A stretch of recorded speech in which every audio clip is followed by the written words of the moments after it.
أعوذ بالله من الشيطان الرجيم بسم الله الرحمن الرحيم الحمد لله رب العالمين وأفضل الصلاة وأتم التسليم على سيدنا محمد وعلى آله وصحبه أجمعين اللهم أخرجنا من ظلمات الوهم وأكرمنا بنور الفهم وافتح علينا بمعرفة العلم وسهل أخلاقنا بالحلم واجعلنا ممن يستمعون القول فيتبعون أحسنه وبعد فلندريمة ذرافدريمة تكون فتن الله فشكلوت صلوات والسلام على بكدر قوة محمد صلى الله عليه وسلم طاعة مشير الله تشوف شنطته يمين درس النزل دي تفسير القرآن الكريم كم يريد التكفي على الله فشكلوت ولما جاءهم رسول من عند الله مصدق لما معهم نبذ فريق من الذين أوتوا الكتاب كتاب الله وراء ظهورهم كأنهم لا يعلمون رأيتي نيكند أني الله جل شانه vazhdon ende të tregoj për ndërvit që kanë bërë jehudit apo gjërat e këqija që kanë bërë jehudit gjatë historisë, thotë walamma ja'ahum rasulun min 'indillahi musaddiqun lima ma'ahum, dhe për kujtim kur atyre u erdh i dërguar duke e vërtetuar atë çka ato e kishin në librin e tyre, apo duke qenë i vërtetuar me librin e tyre. Nebedhe feriqum min alladhina utul kitab. Pra fjala nebedh dhe thot hudhje, gjuajtje larg. Pra kur diçka nuk e don apo nuk të konvenon çka i bën, e gjuan apo e largon larg teje. Dhe e zaventson atë gjë me një gjë tjetër. Pra zakonisht njeriu kur mësohet që të adhuroj dikë, kur mësohet apo edhe personi i cili thirret se nuk e adhuron dikë, ai në realitet adhuron. Pra adhuron pasurinë apo adhuron atë epshin e vetë kështu me radhë. Pra Banu Israilet në fillim e adhuronin kënd Allahu Gjelle Shanuhu, çka ndiqshin librin Allahu Gjelle Shanuhu, pra Tevratin. Kur erdhi Muhamedi sallallahu alaihi wasallam, pra që të thras ato që ta besojnë Muhammedin sallallahu alaihi wasallam, ato çfarë bënë? Thotë nebedhe fariqum min alladhina utul kitab, një grup prej atyre që u dhënë libri, pra edhe ato janë jehudit, çfarë bënën? E larguan, pra e hoqën prej dore Teuratin edhe Kur'anin, jo vetëm Kur'anin, por edhe Teuratin edhe Kur'anin, dhe e zaventuan atë me diçka tjetër. Pra kjo është kuptimi i fjalës nebedhe fariqum min alladhina utul kitab, kitab Allahi wara'a dhuhurihim, librin e Allahut, pra Kur'anin dhe Teuratin e lanë pas shpine, pra e hudhën pas shpine, ka'annahum la ya'lamun, sikur ata nuk e dinë se, pra në thënë realitetin, se çfarë janë duke bërë, e sikur ata nuk e dinë se atë çka e hudhin është e vërtet, ndërsa atë çka e marrin ai nuk është gjë tjetër jashtë se një gënjeshtre. Jehudit janë të dalluar pra si grup, si shoqëri e cila merret me sihir, me magji. Njështu është e njohur se edhe në Amerikë, në Shtetet e Bashkuara të Amerikës, ka disa universitete në të cilat mësohet magjia apo sihiri. Dhe këto universitete i drejtojnë mu jehudit. Pra ato e kanë për huji sihirin. Ato kur e lanë pas dore Kur'anin dhe Teuratin, çfarë bën? Pra e zaventuan atë me sihir. Allahu Gjelle Shanuhu neve na tregon, thotë wattaba'u ma tatlu ash-shayatin. Dhe ato e ndoqën atë që thonin shejtanet ala mulki Sulejman, për kohën e Hazreti Sulejmanit. Pra ato e ndoqën atë çka thonin shejtanet, që janë vishnin iftira kohës e Sulejmanit alayhis salam, por edhe vetë Sulejmanit alayhis salam. Jo vetëm që e ndoqën atë, por sihrin dhe ato fjalët çka i thonin shejtanet, për të cilët është bërë edhe sihri, thotë ato fjalë i bënën edhe si gjikues mes vete. Pra me ato fjalë ato u gjikoheshin. Fjala shejtan e kena përmendur ndoshta edhe më herët, nuk do të thotë se është grup jashtë e gjinëve. Pra gjinët ndahen në dy pjesë, shejtan edhe gjin. Shejtan janë ata të cilët nuk besojnë Allahun xhela shanuhu, ndërsa gjin është ai gjin i cili e beson Allahun fuqiplot, i cili është musliman. Ai i cili nuk është musliman llogaritet si shejtan.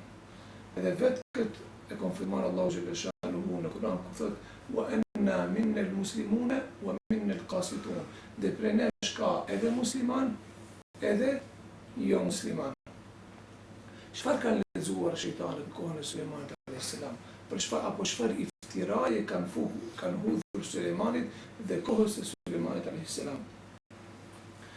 Është e njohur se siç e tregon Allahu xhela shanuhu për xhinët më herët para kohës së Sulejmanit alayhis salam, apo edhe në kohën e Sulejmanit alayhis salam, atë çfarë kanë bërë Allahu xhela shanuhu u ka toleruar atyre që ngjiten deri diku në qiell.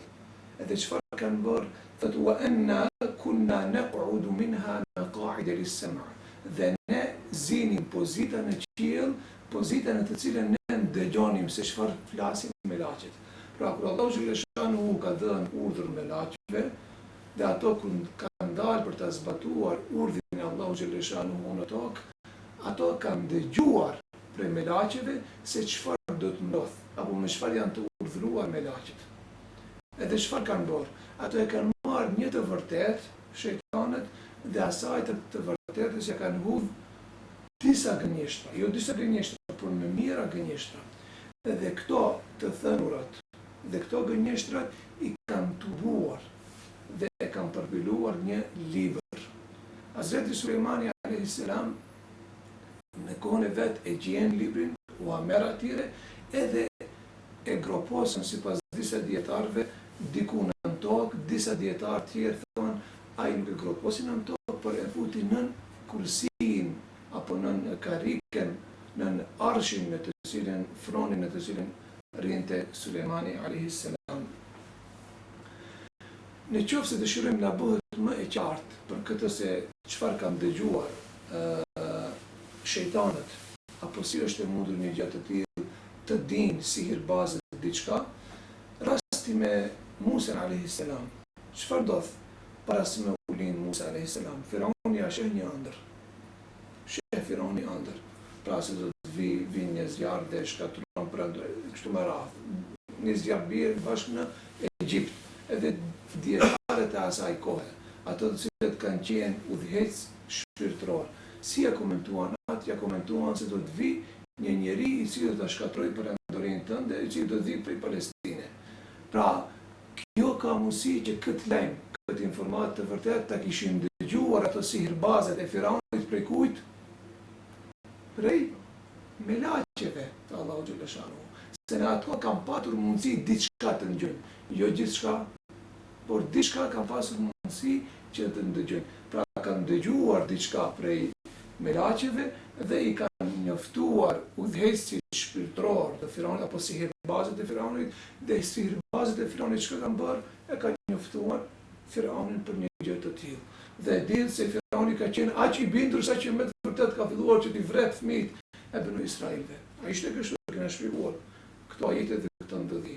Pra këtë gjë ato me siguri e kanë marrë prej kujt? Prej këtyre thënieve të shejtanëve. Pra Hazreti Sulejmani çfarë bën? E merr edhe e groposën, edhe e vë apo sipas disa dietarëve e vë nën arshin apo në frontin e tij. Këto gjëra të regjistruara pasi që ndron një Sulejmani alayhis salam arrin të udhëheqësit shpirtëror shejtanët e njerëzve t'i marrin dhe prej këtyre dhe jahudit i kanë marrë të shënuar. Dhe i kanë bërë më të shenjta fjalët e këtyre librave që e kanë shënuar pra thënjet e shejtanëve, më të shenjta i kanë bërë sesa vetë fjalët e Teuratit që i ka zbritur Allahu xhela shanuhu. Tregohet se kohën pra Muhamedi sallallahu alaihi wasallam jehudit me habi thanë Muhammedi sallallahu alaihi wasallam. A nuk habiteni se çfarë flet Muhammedi alaihi salam, Muhammedi sa ato nuk thon alaihi salam për ne themi. A nuk habiteni se çfarë flet Muhammedi, thotë se Sulejmani ka qenë i dërguar i Allahut. Thotë ai nuk ka qenë jashtë se një sihirbaz. Pra për Sulejmanin këtë bindje ka patur. Nuk e kam besuar si pejgamber, por si sihirbaz. Jo vetëm këtë fjalë që ka thënë, por kanë thënë edhe atë se ai apo jehudit sihrin nuk e kanë marrë prej shejtanëve, po e kanë marrë prej kujt? Prej vet si Hazreti Sulejmanit alayhis salam. Njashtu thanë jehudit se Sulejmani alayhis salam gjithat mbretëri çka e bëri, pra çdo gjë që nështrua Sulejmanit alayhis salam, atë si arriti ta bëjë gjë të tillë, arriti ta bëjë duke përdorur sihrin. Edhe Allahu xhallahu shanuhu zbriti ajetin koranor. Tha ato e ndjekin iftirat që ka jenë hudhur Sulejmanit alayhis salam. Wa ma kafara Sulejman. Sulejmani nuk ka bëu kufër. Sulejmani nuk e ka mohuar Allahun xhallahu shanuhu, nga se të punojsh me sihr arrish deri në kufër. Për këtë arsye Allahu xhallahu shanuhu thotë Sulejmani nuk i ka bërë kufër Allahu xhallahu shanuhu, walakin ash-shayatin, mirë po shejtanat atë janë ata të cilët u mësuan njerëzve sihrin. Sihri është dy lloj. Sihr me të cilët njeriu bën kufër apo që të shpije në kufër, dhe sihr i cili nuk të shpije në kufër, por në qoftë se e praktikojsh atë, bësh mëkat të madh. Pra kjo është sipas edhe pse disa dietarë nuk e bëjnë këtë dallim, mirë po në tefsirat e vjetër, si kur Raziu apo tefsirat e Khazin, e bëjshin këtë dallim, e përmendin. Pra sihri i cili është sihr kufër, cili është sihr i cili me të cilin bësh mëkat të madh. Sihr kufër është ai sihr kur njeriu i cili bën sihr ka bindje se efekti i gjërave që do të ndodhin si pasojë e sihrit është shkaku i vet atij që ka bën sihr, apo shkaku i ijeve apo i krijesave të tjera. Pra e bëjnë faktor për ndodhin e disa gjërave, dikë tjetër jashtë Allahut fuqiplot, apo veten e tyre bën faktor. Pra ky lloj sihr është kufër. E nxjerr njeriu prej feje. Sigur për shembull në horoskopin, çfarë thonë ka një për shembull filon për shembull illi tregon se njeriu do të jetë apo kush është lindur në këtë muaj do të jetë i lumtur. Edhe atë lumturin kush ja sjell? Në një planet ja sjell atij. Pra në qoftë se besohet në këtë mënyrë, atëherë kufër ka bërë. Edhe ai i cili merret me atë punë, por edhe ai i cili e ka bërë një gjë të tillë. Pra kjo është për çdo gjë që ka bëjnë sihirbazët. Pra çdo gjë që ka bërë sihirbazin, në qoftë se thotë se unë jam faktor dhe fuqia ime është ajo e cila e bën që dikush për shembull me sihrin të smurët apo t'i dalin ment apo të mbitet e kështu me radhë, pra në qoftë se e ka këtë besim, atëherë ai del prej fesë. A në qoftë se e përdorën sihrin, mirë po thotë nuk jam unë faktor, unë jam vetëm sebeb. Pra nuk jam faktor, ijet nuk jam faktor, planetet nuk jam faktor, krijesat nuk jam faktor. I vetmi i cili mund ta mundsoj apo fuqia e vetme është fuqia e Allahu xhallahu shanuhu, ndërsa unë jam sebeb që të ndodh ai domi. Pra në këtë rast personi i cili ka bërë sihr është ngarkuar me mëkat për mëkateve të mëdha, mirë por nuk ka dalë prej feje. Pra e kemi të qartë besoj. Vazhdojmë me ajeti kuranor thotë wa ma unzila ala al-malakain.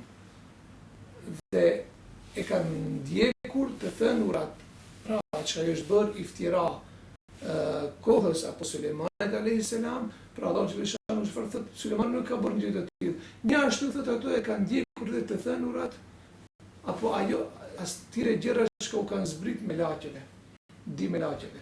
Wa ma unzila ala al-malakain. Dietarët këtu ndahen disa mendime. Unë do i përmendi vetëm 3 mendime. Kretë është puna te kjo ma. A është lidhëse apo a është mohuese? Ato që ka thonë është lidhëse, edhe ato kanë dallim pra në mendimet e tyre, pra është lidhëse me sihrin apo me Sulejmanin a.s. Unë vetëm si mendime dua të tregoj juve. Pra disa dietarë thonë se itteba'u ma unzila ala al-malakain. Pra ato e kanë ndjek mësimet që u kanë zbrit me lagjeve. A çfarë u ka zbrit dhe shohim pak më vonë. Pra që u ka zbrit me lagjeve. Disa dietarë që e thonë i ndjekin iftirat, pra për shpirje për me lagjet, i ndjekin iftirat e Hazreti Sulejmanit, pra do të keni të kujdesur për këtë gjë. Iftirat që ja kanë bërë Hazreti Sulejmanit dhe në njëjtën kohë iftirat që kanë bërë me lagjeve, me lagjeve, Harutit dhe Marutit. Ndërsa disa dietarë që thonë se kjo ma është për të mohim, pra nuk i ka zbritur me lagjeve apo me lagjeve ajo që ka pretendojnë jehudit apo sihirbazës se kanë marrë mësim prej tyre. Pra sihirbazë nuk ka zbrit asgjë prej sihrit. Dhe si ato me lagjet nuk i kanë mësuar njerëzit sihir. Pra këto mendime i kanë dietarët. Pra shkaku i vetëm mas. Kjo ma në kurse kena mësuar se mund vi edhe si mohuese, por edhe si lidhse. Pra këtu janë të dy mundësit. Dietarët ne është fakt se shumica e dietarëve apo e dietarëve të vjetër me thënë këtë e kam kuptuar se me lagjet kanë qenë ata të cilët u kanë mësuar njerëzve sihrin. Jo se u kanë mësuar për ta bërë një gjë të tillë, por kanë arsye pse kanë thënë një gjë të tillë. Në kohën kur kanë pas krizë njerëzit, pra kur vjen ndonjë sëmundje, edhe për të shëruar atë sëmundje çfarë duhet? Duhet ilaç. Pra këto dy me lagjet, Haruti edhe Maruti, kanë ardhur me ilaçin me të cilën mund shërohet sihri.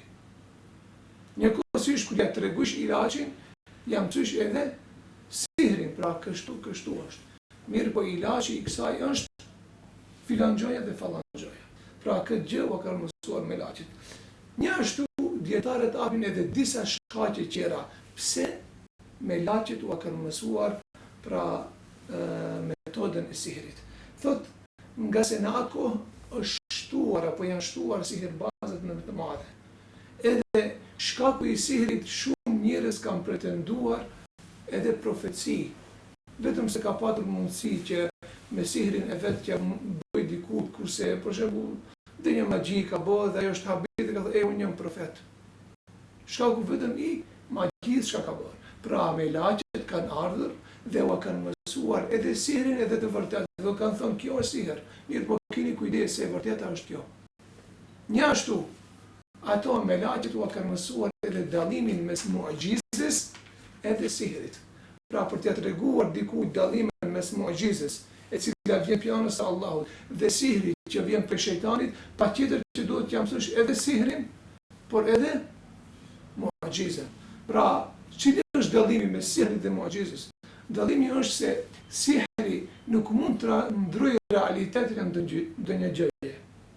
A mund ta merr për shembull fjala bie, këtë stilograf me sihr ta bëjmë fjala bie frut, banane. Nuk mund asnjëherë. Një gjë e tillë nuk mund që të ndodhë, por vetëm sihri it mund ta shoh si banane. Në realitet nuk mund të shndrohet në banane apo ndonjë frut tjetër apo ndonjë gjë tjetër. Njashtu prej sihrit diçka e cila nuk është ekzistent, nuk ekziston. A mund dal? Nuk mund dal. A prej mu'gjizës del. Pra Allahu xhaleshanuhu apo pejgamberet Allahu xhaleshanuhu çfarë kanë bërë? Po ta marrim si shembull çarja e hënës. Pejgamberi sallallahu alaihi wasallam arriti që ta çaj hënën mes dahet në dy pjesë. A mund bëhet me sihr? Mund që ai sihirbazi të bëjë të mashtrojë njerëzit që ato ta shohin, ta imagjinojnë sikur hëna është çarë. Mirë po në realitet nuk ka ndodhur gjë të tillë. Ndërsa ajo çka e bën profeti në emër pra të Allahu xhaleshanu që llogarit si mu'gjizë, ajo ndodhen si realitet. Prej asgjëje nxori Muhamedi sallallahu alaihi pra prej grishtave të tij rrjedh ujti. Pra nuk kishte ndonjë burim apo nuk pun ndonjë burim apo nuk shkoi afër ndonjë burimi dhe tha dil uji, po prej gishtave të tij. doli uji.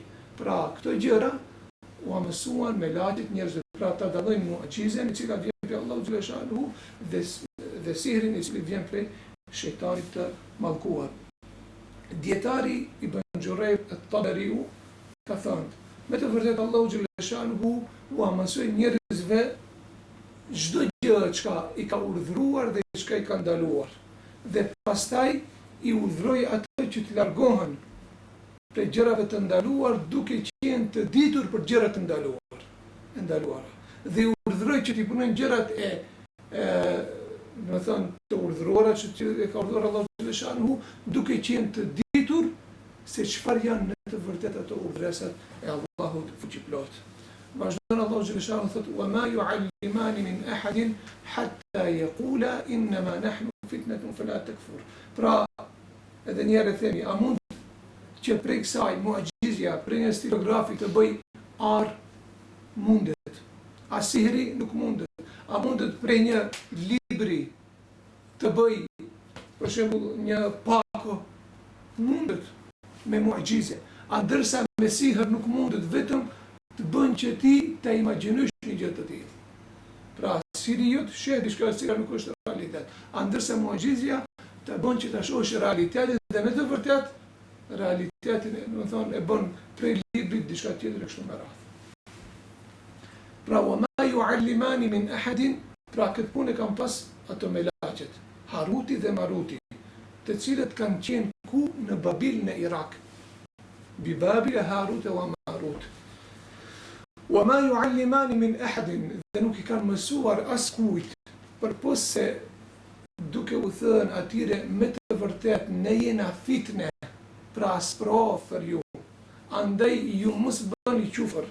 Pra, edhe në qoftë se ti e mëson metodën e sihrit për ta mbrojtur fen tënde, ti asesi mos e përdor atë.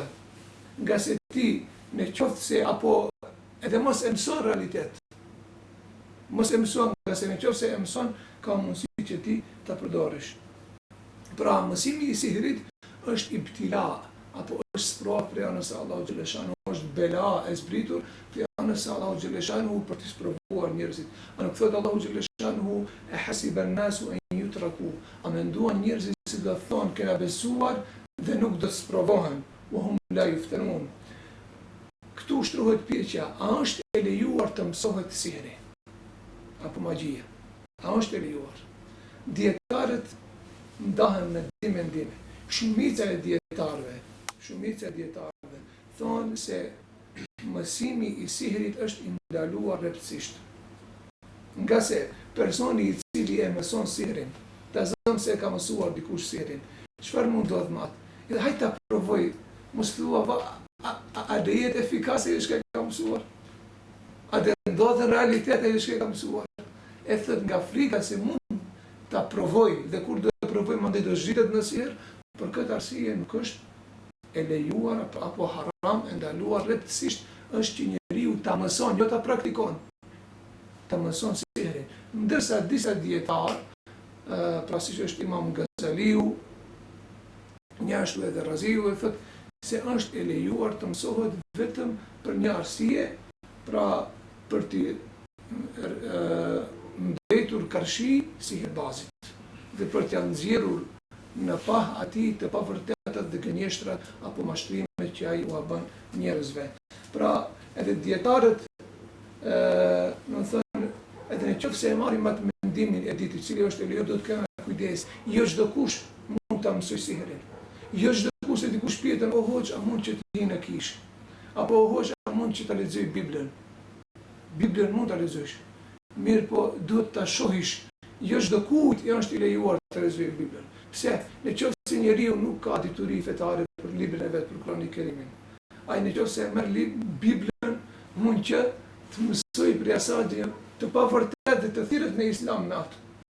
Apo nëse hin për shembull në kishë dhe nuk ka hinë në xhami, nuk është mësuar, pra nuk ka njohuri për vendin e vet, për shtëpinë e Allahu xhaleshanuhu, kur hinë në kishë mund që të jetë lakmiet dhe një figurë.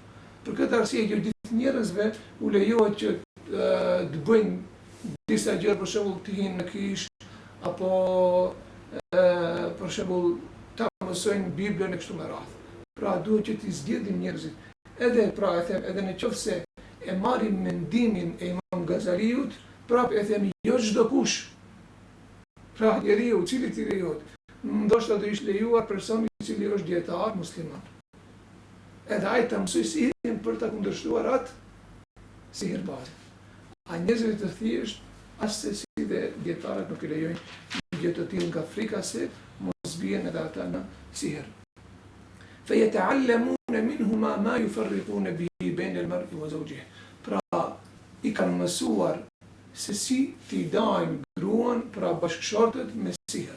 Këtu nuk është qëllim për të treguar se është e veçantë diçka darja bashkëshort. Pra është kjo një gjë prej gjërave të cilat e bëjnë sihirbazët. Një gjë prej asaj si shembull e merr Allahu xhallahu xhanu. Pra një gjë që e bëjnë sihirbazët dhe çka janë mësuar sihirbazët është edhe si ndahet burri me gruan. Pra si të futet përçarje mes burrit dhe gruas. Pra kjo është një prej gjërave, prej shumë gjërave që e bëjnë sihirbazët. Mirë, Allahu xhallahu xhanu shfathër, وَمَا هُمْ بِضَارِّينَ بِهِ مِنْ أَحَدٍ إِلَّا بِإِذْنِ اللَّهِ. Dhe ato nuk mund që të dëmtojnë askënd përpos se me lejen e Allahut fuqiplot. Këtu parashtrohet pyetja, a është sihiri i vërtet apo jo? Sihiri, a është i vërtet apo vetëm thjesht iluzion është? Ka sihir edhe të vërtet, pra që ndikon tek njeriu, po ka sihir edhe iluzion çka është. Sihiri iluzion çka është do të thonë diçka që sheh me si, çka do të thonë të shohësh të kundërtën, çka të bën, çka të mashtron, e ti të shohësh të kundërtën. Ndërsa sihiri i vërtet është ai sihir, pra çka e dëmton njeriu. Ka sihir që për shembull e bën të smuhet njeriu, por ka sihir edhe që e mbit njeriu. Ka sihir edhe sihir siç e përmendi Allahu xhallahu xhanu, çka e ndan bashkëshortit njëri prej tjetrit. Pra ka sihir edhe të vërtet, pra çka me të vërtet ndikon dhe dëmton njeriu, por ka sihir edhe vetëm çka ja merr mend njeriu dhe ja mundson që të shohë diçka e cila nuk është realitet. Dikush mund të thotë, a nuk është ai i cili jep dobi dhe dëm vetëm Allahu xhallahu xhanu, si mundet që Allahu xhallahu xhanu ja ka mundsuar sihirbazit që bëj dëm, apo të jap dobi ndonjëherë. Pra që dikush e kupton si dobi, si mundet një gjë e tillë? Shumë e thjeshtë është. Si mundet që helmi ta dëmton njeriu? E dëmton. A ka ndonjë fuqi helmi, apo Allahu ja ka dhënë fuqinë helmit? Padyshim se Allahu xhallahu xhanu ja ka dhënë fuqinë helmit. Një ashtu, si mundet që bakterje ta dëmtojnë njeriu? A thua vallë bakteria si bakterie dëmton njeriu? Apo bakteria apo helmi është sebeb e cila ndikon në dëmtimin e njeriu? Pra, ne duhet ta dimë, ne jetojmë në botën e sebepeve. Allahu xhallahu xhanu ka vu sebepe. Nëse ne i marrim ato sebepet, pra nëse për shembull ne dëshirojmë që fjala bie, që të incizojmë diçka, çfarë duhet bëjmë? Duhet marrim, ta rregullojmë për shembull kamerën apo telefonin, të përgatisim e kështu me radhë incizohet. Por kjo është sebeb. Ai i cili ta mundson që të incizohet, kush është? Allahu xhallahu xhanu. Personi i cili shkon në fush, në pranverë dhe mbjell diçka, a çfarë bën? A është ai faktor që do të lind apo që do të dalë prej dheut gjitha ato gjëra çfarë dalin? Jo, është vetëm sebeb. Edhe sihri është i njëjtë. Pra sikur helmi, si mbitet njeriu me helm, mund mbitet edhe me sihir. Si mund dëmtohet njeriu me helm, mund dëmtohet edhe me sihir. Si mund dëmtohet njeriu prej bakterieve që i fut njeriu në një botë shkaktar, mund dëmtohet edhe prej sihrit. Pra një të gjë. Edhe sihri është sebeb, edhe helmi është sebeb. Edhe sihri është sebeb, edhe bakteriet apo mikrobet janë sebeb. Kush është ai i cili vendos dhe jep leje që dëmtohet dikush? Është vetëm Allahu fuqiplot. Pra Allahu xhallahu shkëtë të rëmathët. وَمَا هُمْ بِضَارِّينَ بِهِ مِنْ أَحَدٍ إِلَّا بِإِذْنِ اللَّهِ. Pra nuk mund ata që të dëmtojnë askënd përpos se me lejen e Allahut fuqiplot. Një ashtu dikush mund thot, pse Allahu xhaleshanu u dha këtë mundësi sihirbazëve? Pra e njëjta përgjigje është sikur me atë. Pse Allahu xhaleshanu u dha mundësi çdo njeriu që të hudh helm të ushqimit dikujt dhe të helmohet. Pra e njëjta gjë është. Pra Allahu xhaleshanu i dha këto gjëra që me të vetmin qëllim që ta bëj si sprovë për njeriu. Imam Shafiu rahimahullah thot, sihri ndonjëherë të vjen si iluzion, ndonjëherë e sëmurën njeriu, ndonjëherë edhe e mbit njeriu. Përderisa Imam Shafiu derisa ka thënë obligohet mbitja e personit i cili mbit me sihr. Nëse vërtetohet se dikush ka mbitur me sihr, atëherë edhe ai person mbitet. Cili është mirësia apo hikmeti i sihrit? Se Allahu xhaleshanu nuk ka dhënë asgjë në dunjë përpos se të ketë hikmetin e vet. Edhe pse ne shumicën e rasteve nuk i dim hikmetin.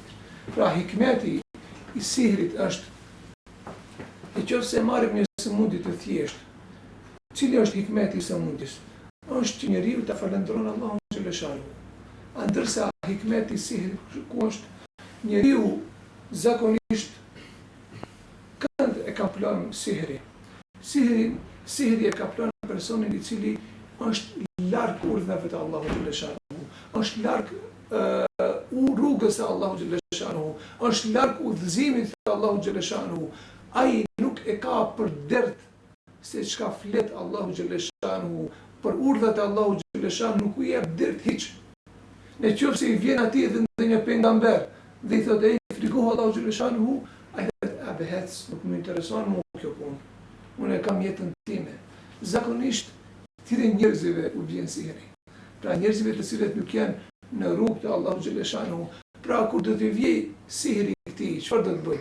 Ky person i cili nuk e ka patur për det që të shikojë njerëzit në si, e gjen se shkon derë në derë për të kërkuar derman. Derë në derë. Pra ka hikmet. Allahu xhaleshanu ka dhënë hikmetin e vet. Pra derë në derë e ul veten e tij. Sa mendje madh ishte e sa i vogël u bë para njerëzve. Sa i thjesht, sa modest u bë, vetëm se e ka ploj një siher. Puna e sëmundjeve të thjeshta është, pra njeriu ikën prej natyrorës, shkon në natyrorën. Pra nëse është sëmur prej diçkaje, ku e gjen sebepin? E gjen sebepin duke u mbështetur në barnat. Pra merr, për shembull, një hap, një barë, dhe shëndoshet, pra sebep. Kur të sëmurët prej sihrit, ku do të drejtohet? Cilat barra dhe i marë? E vetme gjë e cila mund të shpëtoj njeriu është përkulja dhe Allahu xhaleshanu. Përkulja dhe Allahut fuqiplot. Nëse njeriu i përkullet Allahu xhaleshanu, ai e largon sihrin. Në realitet, bile dietarët thonë, nuk ka mundësi që njeriu të kaploj sihrin nëse ai është i lidhur për Allahu xhaleshanu. Nuk ka mundësi. Pra thot mbroje veten tënde. Si ta mbroj njeriu veten e tij? Fillim fali namazet. Bëj gjërat e obliguara. Mandaj, pra gjërat që duhet t'i bësh ti si musliman. Mandaj bëre dhikrin e mëngjesit, bëre dhikrin e mbrëmjes.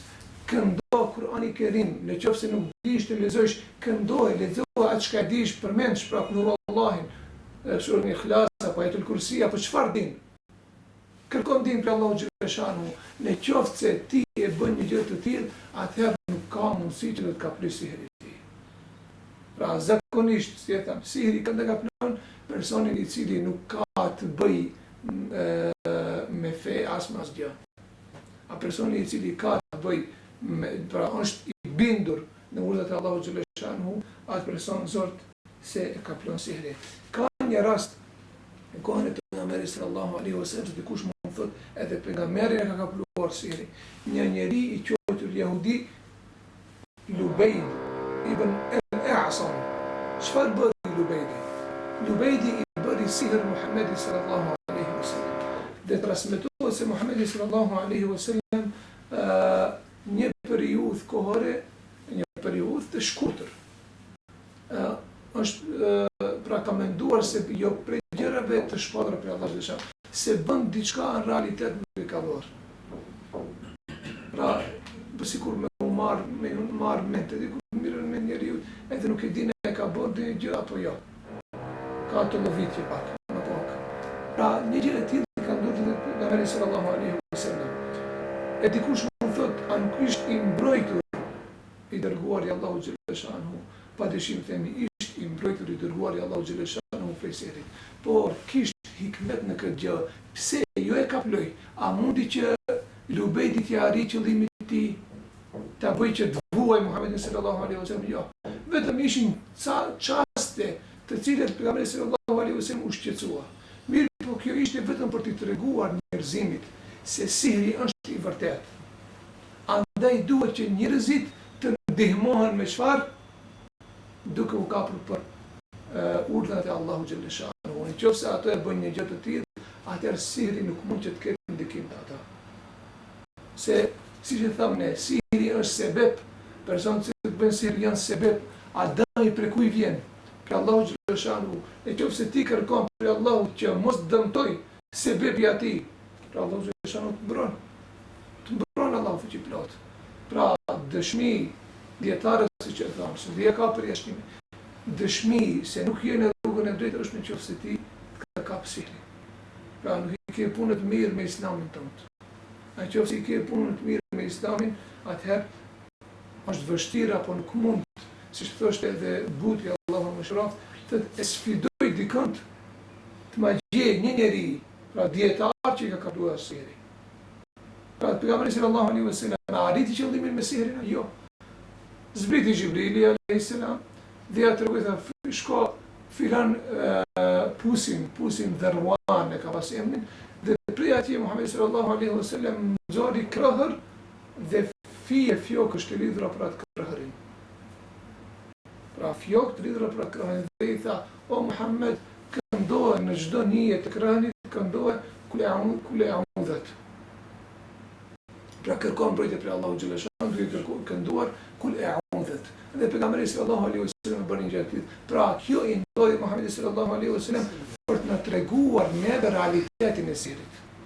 Çfarë vazhdon edhe për të na treguar realitetin e jehudive se çfarë bëjnë ata, mundohen çdo herë që nëpërmjet sihrit të bëjnë gjëra të ndryshme. Edhe një gjë harrova ta them parës, kur ishim në pyetje a mund ta shndroj diçka e cila nuk është sihri. Nëse se sihirbazët kishin patur mundësi që të bëjnë diçka prej diçkaje çka është për shembull të bëjnë arje apo ta ndrojnë realitetin e gjërave, atëherë sihirbazët do të ishin udhëheqës të botës. Mirë po, ajo vetëm se nuk janë udhëheqës të botës, çdo herë janë të poshtruar, tregon se sihirbazët, do thonë ato janë gënjeshtër, pra ato është gënjeshtër vetë sihri i tyre çka bëjnë. Wa yata'allamuna ma yadurruhum wa la yanfa'uhum. Ato kanë mësuar atë çka u bën dëm atyre dhe nuk e kanë mësuar atë çka u bën dobi. Wa laqad alimu liman ishtarahu ma lahu fil akhirati min khalaq. Dhe kanë mësuar atë dhe kanë din atë çka e kanë bler. Pra e kanë bler sihrin, e kanë bler humbjen Allahu xhallahu shanhu, se ajo në ditën e kiametit nuk do të gjenë prej saj ndonjë të mirë. Pra ndonjë të mirë nuk do të gjenë, nuk do të shfrytëzojnë atë asnjëherë. Wala bi'sa ma sharaw bihi anfusuhum. Sa gjë të keqe që kanë bler ato, apo sa ndrim të keq që kanë bërë ato, law kanu ya'lamun, sikur ta dinin ato një gjë të tillë. Walau annahum amanu, Allahu xhallahu shanu vazhdon thotë, sikur ato të besonin, wattaqau, dhe besimin e tyre ta lidhnin me takvallëk. Pra shikoni çfarë thotë Allahu xhallahu shanu. Sikur ato të besonin dhe besimin ta lidhnin me takvallëk. Pra për t'i bërë dobi njeriut imani i vet, duhet patjetër që ta bashkangjitë dhe takvallëkun, frikën e Allahu xhallahu shanu. Nëse njeriu nuk ja bashkangjit imanin me frikës, atëherë imani i tij nuk i jep dobi njeriut. Pra nëse nuk ja bashkangjit imanit, besimit tënd, frikën dhe Allahu xhallahu shanu, atëherë dhe njerëzit themi imani nuk të bën dobi i tij. Lamathubatu min indillahi khair. Pra nëse ato besonin, të lamathube, një shpërblim një shpërblim, shiqoni çfarë dhe Allah Gjellëshanu, një shpërblim i vetëm që do ta mirni tek Allahu Gjellëshanu do të ishte më hajli se gjithë ajo që ka bërë ato në dynjë. Lau kanu ya'lamun, sigur ata të dinin në gjë të tillë. Pra me kaq mjaftohena, alhamdulillahi rabbil alamin.